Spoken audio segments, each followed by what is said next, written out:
Hello students, যে যেখানে আছো, আজকে বায়োলজি অনলাইন ক্লাসে সকলকে স্বাগত। আজ আমি তোমাদের সেল ডিভিশন কীভাবে ঘটে বা কোষ বিভাজন সেই প্রক্রিয়াটা এবং তার সম্পর্কিত বিভিন্ন গুরুত্বপূর্ণ বিষয়গুলো আলোচনা করব। এই আলোচনা করার আগে তোমাদের প্রতি আমার একটা কথা হচ্ছে, তোমরা সেল ডিভিশন চ্যাপ্টারটা আগে প্রত্যেকে ভালো করে তোমাদের টেক্সট বই থেকে পড়ে নাও। তারপর তোমরা একটা পেন এবং খাতা নিয়ে প্রয়োজনীয় জিনিসগুলো নোট ডাউন করো এবং তোমাদের যে যে সমস্যাগুলো আছে, যদি এর পরেও কিছু থেকে থাকে সেইগুলোকে তোমরা আলাদা করে পয়েন্ট আউট করবে এবং এই ভিডিও থেকে বা ভিডিওর মধ্যে আশা করি সবগুলো কভার হয়ে যাবে। যারা যারা আমাকে হোয়াটসঅ্যাপ টেক্সট পাঠিয়েছে, বিভিন্ন ধরনের প্রশ্ন করেছো, সবগুলোই আমি এই ভিডিওর মধ্যে দেওয়ার চেষ্টা করেছি।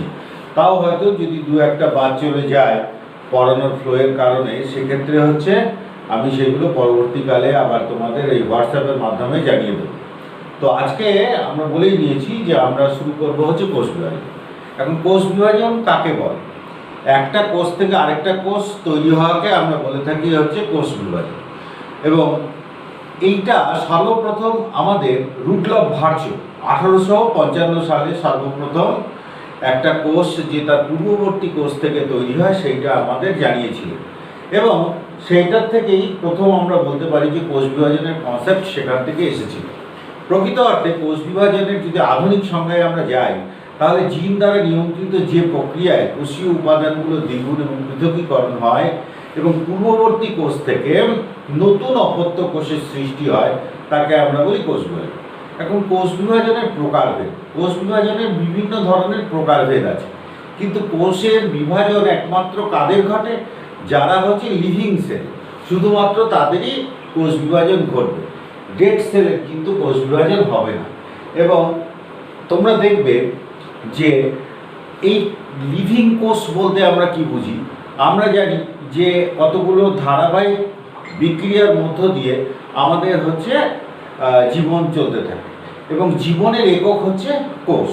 তো একটা কোষ যখন মেটাবলিক্যালি অ্যাক্টিভ থাকে, অর্থাৎ তার যখন মেটাবলিজম হয় বা বিপাক হয় এবং সে যখন শক্তি উৎপাদনের ক্ষমতা থাকে, সেই পর্যন্ত সে হচ্ছে লিভিং। যখন সেই কোষ তার শক্তি উৎপাদন ক্ষমতা হারিয়ে ফেলবে, তখন সে মৃত কোষে পরিণত হয়। এবং কোষের এই মৃত্যুও তার জিন দ্বারা নিয়ন্ত্রিত হয়। এবং কোষের এই মৃত্যুটাকেও আমরা তিনটে ভাগে ভাগ করে থাকি। একটা হচ্ছে কোষের প্রোগ্রাম সেল ডেথ, অর্থাৎ জিন দ্বারা নিয়ন্ত্রিত, এটাও যেটাকে আমরা বলে থাকি অ্যাপোপ্টোসিস। এছাড়া কোষের রয়েছে অটোফাগি এবং হচ্ছে নেক্রোসিস। অটোফাগি মানে কি? কোষ যখন নিজেই নিজেকে ধ্বংস করে দেয়। আরেকটা হচ্ছে নেক্রোসিস। এই তিনটে প্রক্রিয়ায় কোষের ধ্বংস হতে পারে।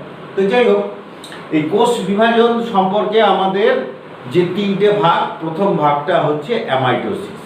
অ্যামাইটোসিস কথাটার আরেকটা অর্থ আছে, যেটাকে আমরা বলে থাকি হচ্ছে ক্যারিওস্টার্নোসিস।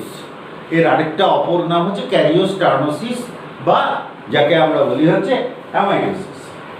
রিমার্ক বলে একজন বিজ্ঞানী, রিম্যাক উচ্চারণ করলে দাঁড়ায়, তিনি সর্বপ্রথম হচ্ছে এই কোষ বিভাজনটা প্রত্যক্ষ করেন। এই কোষ বিভাজনের প্রধান বৈশিষ্ট্য হচ্ছে যে এই কোষ বিভাজনটা নিউক্লিয়াস এবং সাইটোপ্লাজম একই রেশিওতে বিভাজিত হতে থাকে। অর্থাৎ একটা কোষ থেকে সরাসরি দুটো কোষ তৈরি হয় এবং সেই কোষের নিউক্লিয়াসটা ডাম্বেলের মতো বড় হয়ে যায়, আর পাশাপাশি সাইটোপ্লাজমটা তার সঙ্গে সেই অনুপাতে হচ্ছে বড় হতে থাকে।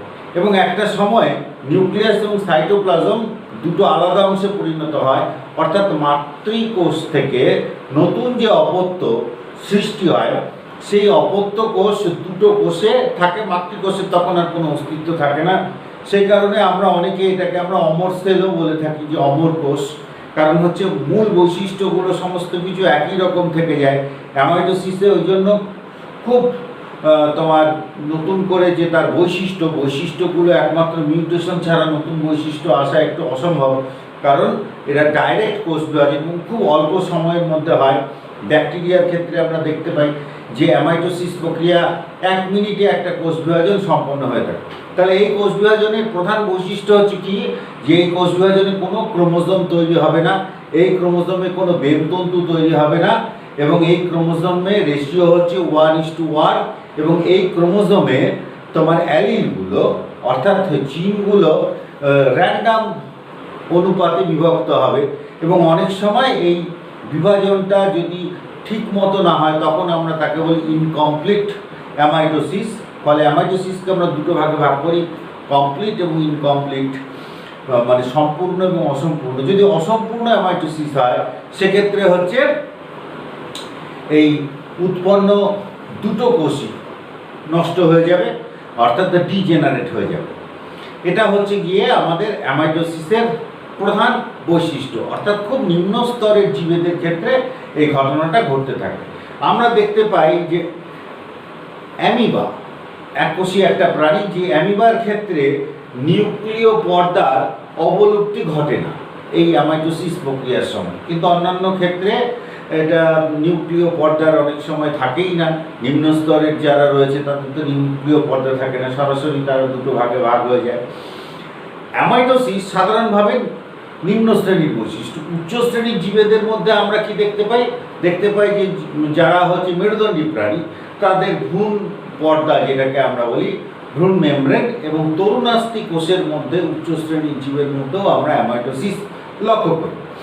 এইবার আমরা চলে যাব হচ্ছে মাইটোসিস। মাইটোসিস প্রক্রিয়াটা কীরকম?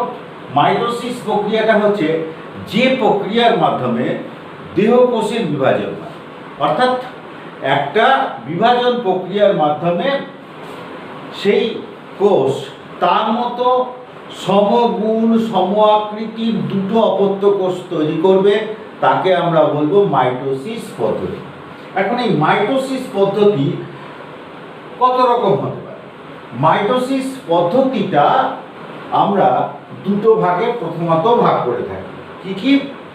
যদি আমরা মাইটোসিসের স্বাভাবিক কার্যকারিতার উপরে মাইটোসিস হয় তখন আমরা তাকে বলি নর্মাল মাইটোসিস, আর যদি মাইটোসিস যখন অস্বাভাবিকভাবে কাজ করে তখন তাকে আমরা বলি অ্যাবনর্মাল মাইটোসিস। নর্মাল মাইটোসিসের ক্ষেত্রে আমরা কি দেখতে পাই? এক নম্বর হচ্ছে ইউমাইটোসিস, মানে যে মাইটোসিস প্রক্রিয়া সম্পূর্ণভাবে ইউনিক, অর্থাৎ যার টোটাল ঘটনাগুলো সব কিছু ঠিকঠাক, তাকে আমরা বলি কি ইউমাইটোসিস। তারপর হচ্ছে প্যারামাইটোসিস, অর্থাৎ যে মাইটোসিস বুঝতেই পারছো নামটার সঙ্গেই আলাদা, প্যারা অর্থাৎ হচ্ছে মাইটোসিসের মধ্যে সমস্ত ঘটনাগুলো ঠিকঠাকভাবে ঘটছে না কিন্তু মাইটোসিস হচ্ছে। তারপর হচ্ছে এন্ডোমাইটোসিস। এন্ডোমাইটোসিস হচ্ছে যে মাইটোসিসের ফলে কোষের ক্রোমোজোমের মধ্যে জায়েন্ট ক্রোমোজোম তৈরি হয়, তাকে আমরা বলবো এন্ডোমাইটোসিস। আরেকটা হচ্ছে ক্রিপ্টোমাইটোসিস।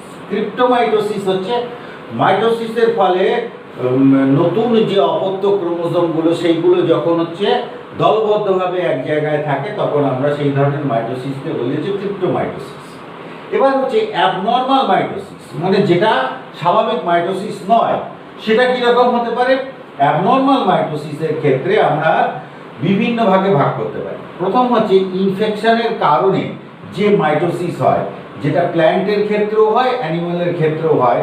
তার মধ্যে কি দেখা যায় যে প্ল্যান্টের ক্ষেত্রে আমরা দেখি যে গ্রাম নেগেটিভ ব্যাকটেরিয়ার প্রভাবে একটা রোগ হয় ক্রাউন গল ডিজিজ, যাকে আমরা বলে থাকি ক্রাউন গল ডিজিজ, অর্থাৎ তোমার বিভিন্ন ধরনের উদ্ভিদের মধ্যে টিউমার সৃষ্টি হয়। এই টিউমারগুলো মানে একটা জায়গায় অসংখ্য কোষ বিভাজিত হয়ে টিউমার তৈরি হয়, ব্যাকটেরিয়া ইনফেকশনের ফলে হয় প্ল্যান্টের ক্ষেত্রে। আরেকটা অ্যানিমালের ক্ষেত্রে কি হয়? হাইপারট্রফি। সাধারণভাবে দেখা যায় যে টিনিয়া, প্লাজমোডিয়াম ইত্যাদি যদি আক্রমণ করে তাহলে পরে অ্যানিমালের ক্ষেত্রে অনেক সময় এই ধরনের অ্যাবনর্মাল মাইটোসিস কোষের মধ্যে দেখতে পাওয়া যায়। প্লাজমোডিয়াম এবং টিনিয়ার আক্রমণের ক্ষেত্রে এটা দেখতে পাওয়া যায়। এবার হচ্ছে হাইপারপ্লেসিয়া। হাইপারপ্লেসিয়াটা কি? হাইপারপ্লেসিয়া হচ্ছে যখন শরীরে হরমোনের পরিমাণ কোনো কারণে বেড়ে যায়। যেমন ধরো গর্ভবতী মহিলাদের ক্ষেত্রে হরমোনের পরিমাণটা গর্ভ আসার পরে বাড়তে থাকে এবং সেই সময় দেখা যায় কি যে তাদের স্তনপ্রসেদ বৃদ্ধি হয় এবং অত্যাধিক হারে মাইটোসিস হয়, এইটাকে বলা হয় হচ্ছে হাইপারপ্লেসিয়া। এবার হচ্ছে মেটাপ্লেসিয়া। মেটাপ্লেসিয়া মানে হচ্ছে যে মাইটোসিস প্রক্রিয়া মোটামুটি আমাদের ফুসফুসের ক্ষেত্রে দেখতে পাওয়া যায় ফুসফুসের মধ্যে এই মাইটোসিস প্রক্রিয়ার ফলে ফুসফুসের মধ্যে যে ফাইব্রোসিস তৈরি হয়, সেই ফাইব্রোসিসগুলো শক্ত হয়ে যায়, যে এক ধরনের কোষগুলো দলবদ্ধভাবে একটা মোটা চাদরের মতো ফাইব্রোসিস তৈরি করে। এইটা হচ্ছে স্মোকিংয়ের ফলে এইটা হতে পারে, এটা একটা অ্যাবনর্মাল মাইটোসিস। তারপর কি হতে পারে, তারপর হচ্ছে আরেকটা মাইটোসিস হতে পারে যেটাকে আমরা বলি নিওপ্লেসিয়া। নিওপ্লেসিয়া হচ্ছে কি, নিওপ্লেসিয়া হচ্ছে যখন ক্যান্সারের কারণে মাইটোসিস হয়। অর্থাৎ মাইটোসিস প্রক্রিয়াটা যখন আমি তোমাদের প্রথমেই বলেছি যে কোষ বিভাজন টোটালটা জিন নিয়ন্ত্রিত, যদি জিনের নিয়ন্ত্রণ ঠিকমতো না থাকে তাহলে পরে কী হবে, দেহের নিয়ন্ত্রণের বাইরে যখন মাইটোসিস চলে যাবে তখন হচ্ছে অনিয়ন্ত্রিত যে কোষ বিভাজন হবে সেইটাকে আমরা বলবো যে নিওপ্লেসিয়া। এটা হচ্ছে ক্যান্সারের ক্ষেত্রে হয়, অর্থাৎ যার ফলে আমাদের বিনাইন টিউমারের মেটাস্টোসিস হওয়ার ফলে ম্যালিগন্যান্ট টিউমারে পরিণত হয়। এবার আমরা চলে যাব হচ্ছে মিওসিস। মিওসিস কোষ বিভাজনটা কি? মিওসিস কোষ বিভাজনটা হচ্ছে যে প্রক্রিয়ার মাধ্যমে একটা কোষ পরপর দুবার বিভাজিত হয়ে মাতৃকোষের অর্ধসংখ্যক ক্রোমোজোম বিশিষ্ট 4টি অপত্য কোষ উৎপন্ন করে বা হ্যাপ্লয়েড কোষ উৎপন্ন করে, অর্থাৎ ডিপ্লয়েড কোষ থেকে হ্যাপ্লয়েড কোষ উৎপন্ন করে। কীরকম? যদি দেখা যায় যে ধরো আমরা যারা হিউম্যান বিংস, আমাদের কি আছে 44 প্লাস হচ্ছে XX বা XY আমাদের হচ্ছে ক্রোমোজোম সংখ্যা, অর্থাৎ 46। এখান থেকে আমরা যে গ্যামেটগুলো আমাদের তৈরি হয় সেই গ্যামেটগুলো হচ্ছে কি, একটা হচ্ছে 22 প্লাস X আর একটা হচ্ছে 22 প্লাস Y। এইটা হচ্ছে আমাদের গ্যামেট সেল। তাহলে আমাদের প্রত্যেকটা দেহকোষের মধ্যে কীরকম সেল আছে? 46টা। গ্যামেটের মধ্যে কটা আছে? 23টা, অর্থাৎ অর্ধ সংখ্যক হচ্ছে। এই ঘটনাটাকে আমরা বলি হচ্ছে মিওসিস। তাহলে মিওসিস প্রক্রিয়াটা কিভাবে হবে? মিওসিস প্রক্রিয়াটা হবে হচ্ছে আমাদের গ্যামেট উৎপাদনকারী কোষের মধ্যে মিওসিস প্রক্রিয়াটা হবে। মিওসিস প্রক্রিয়ার ফলে আমাদের গ্যামেট উৎপন্ন হবে। এবার এই মিওসিস প্রক্রিয়াটা অনেক রকমভাবে হতে পারে। কি কি হতে পারে? যে মিওসিস প্রক্রিয়ায় গ্যামেট উৎপন্ন হয় তাকে আমরা কি বলি? গ্যামেটিক বা টার্মিনাল মিওসিস। গ্যামেটিক বা টার্মিনাল অর্থাৎ আমরা যারা ডিপ্লয়েড আমাদের কোষ সমস্ত সেখান থেকে যে গ্যামেট উৎপন্ন হচ্ছে সেখানে আমাদের যে মিওসিস হয় তাকে বলা হয় গ্যামেটিক বা টার্মিনাল মিওসিস। দ্বিতীয় হচ্ছে জাইগোটিক বা ইনিশিয়াল মিওসিস। জাইগোটিক বা ইনিশিয়াল মিওসিসটা কি? যখন হচ্ছে আমাদের কোষের ভেতরে ডিপ্লয়েড কোষ যখন আমাদের তৈরি হচ্ছে, অর্থাৎ আফটার ফার্টিলাইজেশন জাইগোট তৈরি হচ্ছে। জাইগোট হয়ে যাওয়ার পর সেই জাইগোটকে আমরা জাইগোটও বলি, জাইগোস্পোরও বলি, ফার্টিলাইজেশন আফটার ফার্টিলাইজেশন। এবার সে যখন আবার কোষ বিভাজন করে নতুন হচ্ছে হ্যাপ্লয়েড কোষ উৎপন্ন করে, এবং সেই হ্যাপ্লয়েড কোষ হচ্ছে একটা উদ্ভিদ, সাধারণত শৈবালের ক্ষেত্রে দেখতে পাওয়া যায়, এবং তারা আবার ফার্টিলাইজ করে আবার আরেকটা উদ্ভিদের মধ্যে প্রবেশ করে। অর্থাৎ হ্যাপ্লয়েড উদ্ভিদ এবং ডিপ্লয়েড উদ্ভিদ, দু ধরনের উদ্ভিদ যেখানে আমরা দেখতে পাই, সেখানে আমরা কি দেখতে পাই? সেই ধরনের ক্ষেত্রে আমরা দেখতে পাই হচ্ছে জাইগোটিক বা ইনিশিয়াল মিওসিস। আরেকটা হচ্ছে স্পোরিক। স্পোর তৈরির সময়ে যে মিওসিস হয়, অর্থাৎ যে মিওসিসটা ফার্টিলাইজেশন বা নিষেক এবং গোনাড সেলের মধ্যবর্তী অবস্থাতে যেটা হবে তাকে আমরা বলবো হচ্ছে স্পোরিক মিওসিস। মিওসিস আরেকটা মিওসিস আমরা দেখতে পাই যেটাকে আমরা বলি ব্রাচে মিওসিস। ব্রাচে মিওসিসটা কি? এই মিওসিসটা হচ্ছে অ্যাসকারিসের মধ্যে দেখতে পাওয়া যায়। এখানে হচ্ছে দুবার রিডাকশন ডিভিশন হয় এবং একবার হয় ইকুয়েশনাল ডিভিশন। অর্থাৎ এর ফলে কি হয়? এদের ফলে যে ট্রিপ্লয়েড ক্রোমোজোম নাম্বার থেকে হ্যাপ্লয়েড ক্রোমোজোম নাম্বার তৈরি হয়, সেই জন্য এটাকে বলা হয় কি? এটাকে বলে ব্রাচে মিওসিস। তাহলে আমরা মিওসিস কত রকমের হয় বুঝতে পারলাম, মাইটোসিস আর মাইটোসিস। এবার প্রশ্ন হলো যে এই যে কোষ বিভাজনগুলো হলো সমস্ত কোষ বিভাজনের সময় আমাদের একটা প্রাথমিক শর্ত থাকে, যে শর্তটার উপরে ভিত্তি করে কোষ বিভাজনটা হয়েছে। তোমাদের বলেছি আমি যে কোষ বিভাজন মানে হচ্ছে জিন নিয়ন্ত্রিত একটা প্রক্রিয়া, কিন্তু কোষ বিভাজনটা ঠিক কখন হবে? কোষ বিভাজনটা যখন হবে তখন আমরা দেখব কি মানে কোষের যে নিউক্লিয়াস, সেই নিউক্লিয়াসের ভলিউমটা কি থাকবে? অপরিবর্তনীয় থাকবে, কিন্তু সাইটোপ্লাজমের ভলিউম বাড়তে থাকবে। সাইটোপ্লাজমের ভলিউমটা বাড়তে থাকবে, নিউক্লিয়াসের ভলিউমটা ফিক্সড থাকবে। এই রকম ঘটনা যদি শুরু হয় তাহলে বুঝতে হবে যে কোষটা বিভাজিত হতে যাচ্ছে। এই ঘটনাটা এইভাবে কোষটা বিভাজিত হতে যাচ্ছে, অর্থাৎ বিভাজিত হওয়ার মূল একটা কারণ হচ্ছে এই ঘটনাটা ঘটবে, এবং সেই ঘটনাটা ঘটলে তখন আমরা বলবো যে এই কোষটা বিভাজনের দিকে যাচ্ছে। আচ্ছা, এবার আমরা চলে যাব, যা আমরা আলোচনা করলাম টোটালটাই হচ্ছে ক্যারিওকাইনেসিসের ঘটনা। ক্যারিওকাইনেসিস হচ্ছে টোটালটাই নিউক্লিয়াসের মধ্যে ঘটে।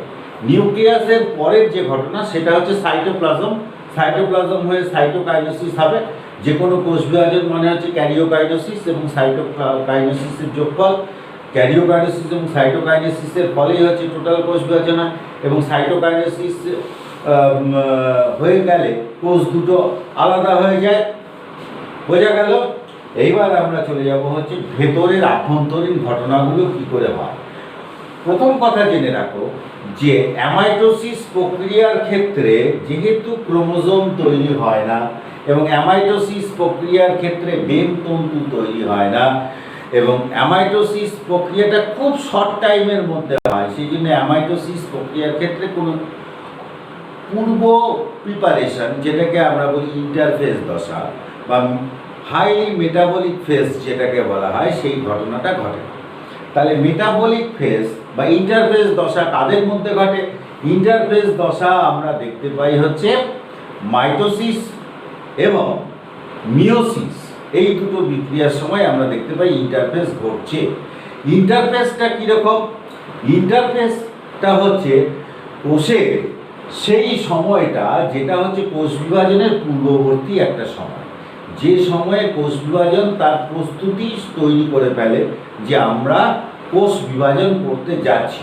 ইন্টারফেসের সময় যে কারণে হচ্ছে আমরা কি বলতে থাকি যে সাইটোপ্লাজমের ঘনমান বাড়তে থাকে এবং নিউক্লিয়াসের ঘনমান কমতে থাকে, এবং সেই সময়ে আমাদের কোষ বিভাজনটা শুরু হয়। এবার কোষ বিভাজন, যে কোষটা বিভাজিত হবে সেই কোষের মধ্যে আমরা ইন্টারফেসকে কয়েকটা দশায় ভাগ করে থাকি। ধরো একটা জীবের ক্ষেত্রে যদি দেখা যায় যে 18 ঘন্টা কোষ বিভাজনের টাইম, তো দেখা যায় 17 ঘন্টা 15 মিনিট তার ইন্টারফেসে ব্যয় হয়, মাত্র 45 মিনিট তার মাইটোটিক ফেজ, অর্থাৎ যেখানে সে কোষগুলো আমরা ক্রোমোজোমগুলো ভিজিবল অবস্থায় দেখি এবং তারপর কোষগুলো নতুন কোষ তৈরি হয়ে যায়। কিন্তু তার বাকি যে পূর্ববর্তী সময়টা, এই টোটাল সময়টা ব্যয় হয় হচ্ছে ইন্টারফেস দশা। তো ইন্টারফেসের কটা ফেজ আছে? ইন্টারফেস হচ্ছে প্রথম G1, অর্থাৎ এর নাম হচ্ছে গ্যাপ 1। জি মানে কিন্তু G stands for gap, not for growth. যদিও গ্রোথ ঘটে অর্থাৎ বৃদ্ধি ঘটে, তবুও আমরা এটাকে গ্রোথ বলবো না। গ্যাপ 1, গ্যাপ 1 এর পরে আসি এস দশা বা সিনথেসিস, সংশ্লেষ দশা, যেখানে বিভিন্ন বস্তু সংশ্লেষ মানে হচ্ছে টু মেক, বিভিন্ন কিছু তৈরি করা হবে। এবং তারপর হচ্ছে G2 দশা। G2 দশাতেও বিভিন্ন ধরনের ঘটনা ঘটবে এবং এখানেও হচ্ছে নিউক্লিয়াসের ঘনমান বৃদ্ধি পাবে, কিন্তু এটাও একটা গ্যাপ। যদিও গ্রোথ ঘটে কিন্তু নাম হচ্ছে গ্যাপ। গ্যাপ 1 এবং হচ্ছে সিনথেসিস এবং হচ্ছে আবার G2। এবার G1 যখন ঘটে, G1 ঘটার সময়, G1 ঘটার কিছুটা সময় পরে যদি আর কোষ বিভাজন না ঘটে, যে জায়গায় কোষ বিভাজন আর এগোবে না, সেই জায়গাটাকে আমরা বলি G0 বা কুইসেন্ট দশা। G0 বা G0 ফেজ আমরা বলে থাকি। G0 ফেজে বেশ কিছু কোষ থাকে, যেরকম আমাদের হার্টের মাসেলের যে কোষগুলো তারা G0 ফেজে থাকে। আমাদের যত তোমার নার্ভ সেল রয়েছে, নার্ভ সেলগুলো সব G0 ফেজে থাকে। অর্থাৎ এর সেলগুলো কোনো নষ্ট হয়ে গেলে এগুলো আর হচ্ছে বিভাজিত হতে পারে না বা রিপেয়ারও হতে পারে না। এই সেলগুলো সেক্ষেত্রে আর কোনো ফাংশনলেস হয়ে যায়।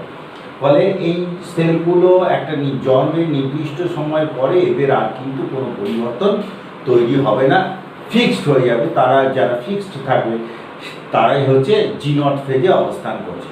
যেমন আমরা যখন জন্মাই আমাদের শরীরে যে একটা মাত্র প্রথম যে জাইগোট, সেই জাইগোট আমাদের যখন 1 সেকেন্ড বয়স ছিল আমরা তখন জাইগোট ছিলাম, একটা মাত্র কোষ ছিল। তারপর মাইটোসিসের মাধ্যমে আমরা 10 লক্ষ কোটি কোষ নিয়ে জন্মালাম, এবং যখন জন্মালাম হিউম্যান বিংস হিসেবে তখন আমাদের যে বিভিন্ন ধরনের কোষ, সেই কোষগুলো প্রায় 260 রকমের কোষ ছিল। সেই 260 রকমের কোষ এক একটার লাইফ স্প্যান এক এক রকম এবং এক একটার বৈশিষ্ট্য এক এক রকম। তার মধ্যে যে কোষগুলো আছে, যে কোষগুলো জন্মানোর সময় ঠিকই ছিল, কিছুদিন পর্যন্ত সেগুলো হচ্ছে বিভাজিতও হয়েছে। যেরকম আমাদের নার্ভ সেল 6-7 বছর বয়স পর্যন্ত সেগুলো কিন্তু কাজ করেছে। পরবর্তীকালে আমরা দেখেছি সেগুলো ফিক্সড হয়ে গেল। অর্থাৎ 1977 সালে বিজ্ঞানী স্প্রিং সর্বপ্রথম এটা আবিষ্কার করে দেখলেন যে এর মধ্যে সেন্ট্রোজোম নিষ্ক্রিয় অবস্থায় থাকে। কিন্তু আমরা যখন জন্মাই সেই সময়ে দেখা যায় সেন্ট্রোজোমটা তার সক্রিয় আছে। জন্মানোর সময় সময় কিছুদিন পর্যন্ত তারা বিভাজিত হচ্ছে, পরবর্তীকালে এই বিভাজনটা বন্ধ হয়ে যায়। তো যাই হোক, এই জায়গাটাকে আমরা বলি হচ্ছে যখন কোষগুলো ফিক্সড হয়ে যাবে আর নতুন বিভাজিত হবে না, সেটা হচ্ছে জি নট ফেজ। এবার G1 ফেজের মধ্যে কি হবে? G1 ফেজের মধ্যে যেটা ঘটনাটা ঘটে, G1 ফেজের মধ্যে অ্যামাইনো অ্যাসিড সংশ্লেষিত হবে, অ্যামাইনো অ্যাসিড তৈরি হবে, এটিপি অর্থাৎ কোষ বিভাজন করতে গেলে শক্তি লাগবে, এটিপি লাগবে, এনার্জি লাগবে, এবং এই সময় সেল ভলিউম বৃদ্ধি পাবে। তারপর হচ্ছে কি নিউক্লিয় ভলিউম, মানে নিউক্লিয়াসের যে ভলিউম সেইটা হচ্ছে ইনক্রিজ হবে, এবং বিভিন্ন ধরনের যে সমস্ত অর্গানেলস আছে অর্থাৎ মাইটোকন্ড্রিয়া, এন্ডোপ্লাজমিক রেটিকুলাম সহকারে যত অর্গানেলসগুলো আছে, গলগি বডি, এরা সব কী করবে? এরা সব হচ্ছে ডবল হতে থাকবে এবং এই সময় আরএনএও তৈরি হবে। এবার G1 এর পরে আসবে হচ্ছে এস ফেজ। এবার G1 এর এখানে একটা আমাদের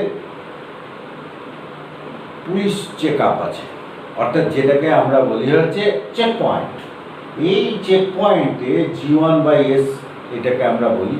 এখানে হচ্ছে এই ঘটনাগুলো যেগুলো হওয়ার কথা এগুলো হয়েছে কি না, সেইগুলো হওয়ার পরে এই ছাড়পত্র দেবে যে এবার এস ফেজে ঢুকবে। এবার এস ফেজের মধ্যে আমরা কি দেখবো? এস ফেজে প্রথম যে বস্তুটা দেখবো, আমাদের যে ডিএনএ তার রেপ্লিকেশন এখানে শুরু হবে, এবং এখানে হিস্টোন নামক প্রোটিন, আমরা যারা ইউক্যারিওটিক জীব তারা হচ্ছে মধ্যে হিস্টোন রয়েছে, এই হিস্টোনটা এখানে তৈরি হবে, এবং ডিএনএ 2C থেকে 4C-তে ডিএনএর ভলিউম বৃদ্ধি পাবে, কিন্তু নাম্বার অফ ক্রোমোজোম বৃদ্ধি পাবে না। অর্থাৎ chromosome is not visible in number, যা নাম্বার ক্রোমোজোমের ছিল তাই থাকবে, এবং এখানে সেন্ট্রিওল যেটা সেটাও হচ্ছে ডুপ্লিকেট হবে। এই গেল আমাদের এস ফেজ। এইবার আমরা চলে যাব হচ্ছে G2 ফেজ। G2 ফেজের মধ্যে কি দেখব? G2 ফেজের মধ্যে দেখব হচ্ছে ডিএনএর এইটা যখন তৈরি হচ্ছিল, কোনো তৈরিতে যদি সমস্যা হয়ে থাকে তাহলে ডিএনএটাকে রিপেয়ার করা হবে, সেই জায়গাটা ঠিকঠাক করা হবে।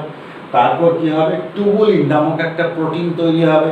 এই টুবুলিন প্রোটিন আমাদের হচ্ছে মেটাফেজ দশার বেমতন্তুর ক্ষেত্রে কাজে লাগবে। আরএনএ তৈরি হবে, এবং আরও দুটো ডাইনিন এবং কাইনিন, এই সমস্ত প্রোটিনগুলো মেটাফেজ দশায় কাজে লাগবে, সেইগুলো হচ্ছে এখানে তৈরি হবে। কোষের যে ভলিউম, সেই ভলিউমটা এখানে বাড়তে থাকবে, এবং এখানে এটিপি কালেকশন করা হবে। মাইটোকন্ড্রিয়া থেকে এটিপিগুলোকে কালেকশন করা হবে, কারণ বাকি অংশগুলো কাজ করার জন্য। ফলে মাইটোকন্ড্রিয়াগুলো যেগুলো সাইটোপ্লাজমে ছড়িয়ে আছে সেখান থেকে এটিপিগুলো এখানে আস্তে আস্তে নেওয়া হবে, এবং মাইটোকন্ড্রিয়া তৈরি হয়েছে এটিপিগুলো কালেকশন করার জন্য। ফলে এই ফেজটা যখন শেষ হবে সেই সময় আরেকটা চেক পয়েন্ট আছে, সেই চেক পয়েন্টটা হচ্ছে নাম্বার 2 চেক পয়েন্ট, যে চেক পয়েন্টটার মধ্যে ডিএনএ রিপেয়ার হয়েছে কিনা এইটা দেখা হবে, প্রোটিনগুলো তৈরি হয়েছে কিনা, অর্থাৎ পরবর্তীকালে আমাদের যখন মাইটোটিক ফেজ শুরু হবে সেখানে এইগুলোর কাজ আছে, সেইগুলোকে করা যাচ্ছে কিনা সেটা দেখা যাবে। এই চেক পয়েন্টটাকে আমরা বলি হচ্ছে G2/M চেক পয়েন্ট।